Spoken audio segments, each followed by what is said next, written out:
السلام علیکم ناظرین، میں ہوں سلمان دودہ. آپ دیکھ رہے ہیں میرا YouTube channel T T V Salman دودہ. ناظرین، آج ہم اپنے دوستوں اور استادوں کے ساتھ درگاہ علامہ شریف کے لیے روانہ ہوئے تھے، جہاں پر ہمارے پیر و مرشد حضور قبلہ عالم سجن سائیں کی والدہ واجدہ کا وصال ہوا تھا.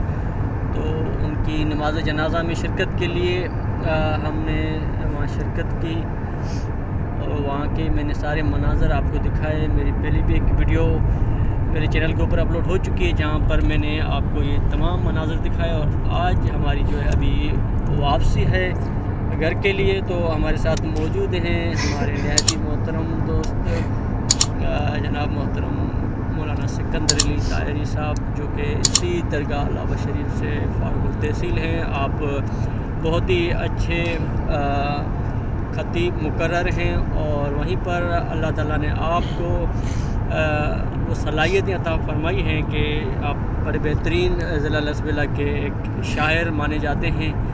اللہ تعالیٰ نے آپ کو وہ ذہنی طور پر وہ صلاحیتیں عطا فرمائی ہیں کہ پورا ضلع جو ہے آپ کی اس قافلیت کا ایک منہ بولتا ثبوت ہے. آپ کے اکثر و بیشتر ضلع لسبیلا میں پروگرامز ہوتے رہتے ہیں.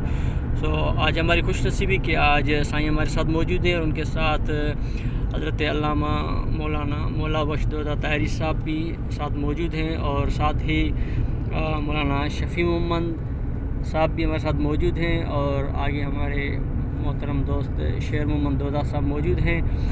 مولانا شفیع محمد صاحب اور مولانا مولا بخش دودہ صاحب بھی اسی درگاہ علامہ شریف سے فارغ التحصیل عالم دین ہیں، اور الحمدللہ اسی درگاہ کے یہ گلدستے کے ایک پھول ہیں جو وہاں سے علم دین حاصل کرنے کے بعد سندھ اور بلوچستان کے مختلف علاقوں میں دین اسلام کی تبلیغ کے لیے یہ کوشاں ہیں.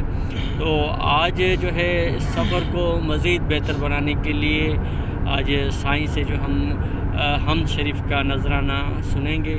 تو سائیں سے گزارش ہے کہ وہ حمد شریف پیش کریں. صلی اللہ علیہ یا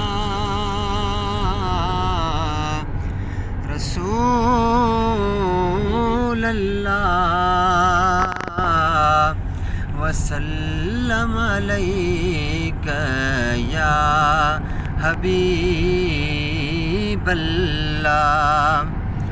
اللہ سائی تو ہی آہی ہیو ہمیشہ جینا وارو.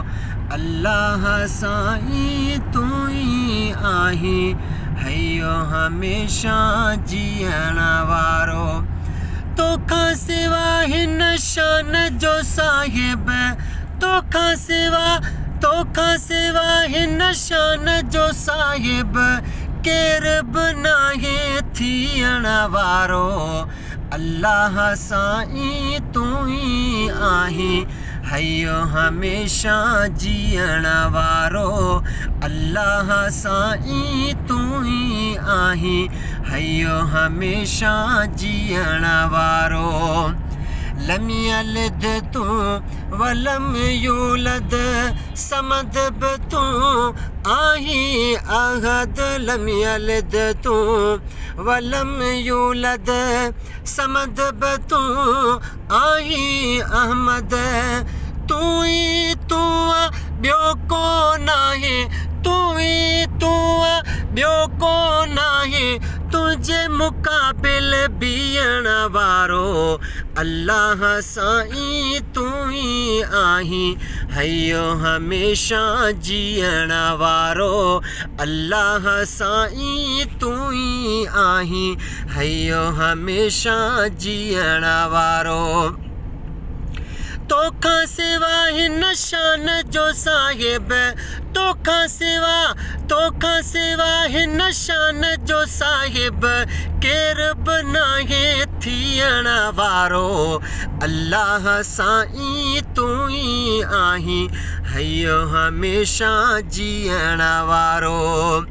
سب جو تو ہی خالق آہیں سب جو تو ہی مالک آہیں سب جو تو ہی خالق آہیں سب جو تو ہی مالک آہیں تجھی عطا ساں آقا ونڈے پیو تجھی عطا ساں سائیں تجھی عطا ساں آقا ونڈے پیو رازق تو ॾियण वारो अल्लाह साईं तू ही आहीं हयो हमेशा जीअण वारो अल्लाह साईं तू ही आहीं हयो हमेशा जीअण वारो तोखां सिवा हिन शान जो साहिब तोखां सिवा हिन शान जो साहिब केर बि नाहे थियण वारो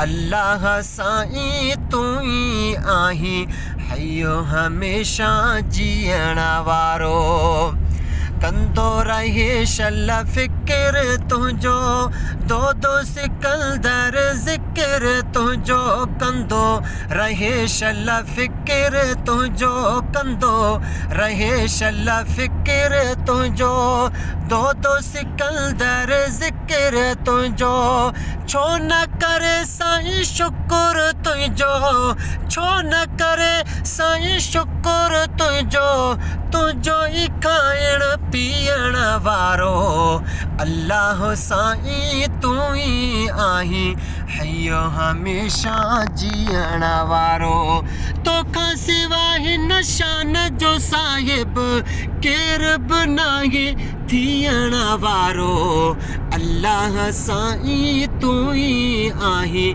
हयो हमेशा जीअण वारो माशाल्लाह बड़ी बेहतरीन अंदाज में ये हमद बारी ताला पेश फरमा रहे थे।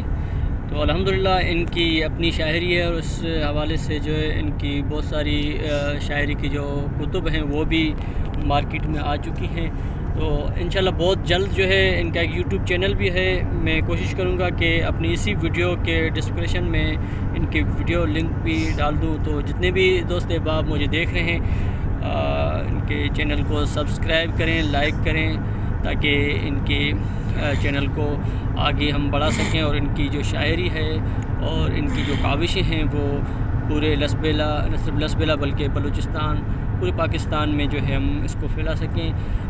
ये हमारे लसबेला और बलूचिस्तान का एक असासा है और हम सब का हक़ बनता है कि हम अपने उलमाए कराम के जो हैं उनकी हम कदर करें और उनको आगे प्रमोट करें, ताकि ये बहुत आसानी के साथ दीन इस्लाम की खिदमत कर सकें। तो नाज़रीन, आज की हमारी वीडियो कैसी लगी कमेंट्स बॉक्स में अपने राय का ज़रूर इज़हार कीजिएगा। अगली वीडियो तक के लिए दीजिए इजाज़त। अल्लाह हाफ़िज़।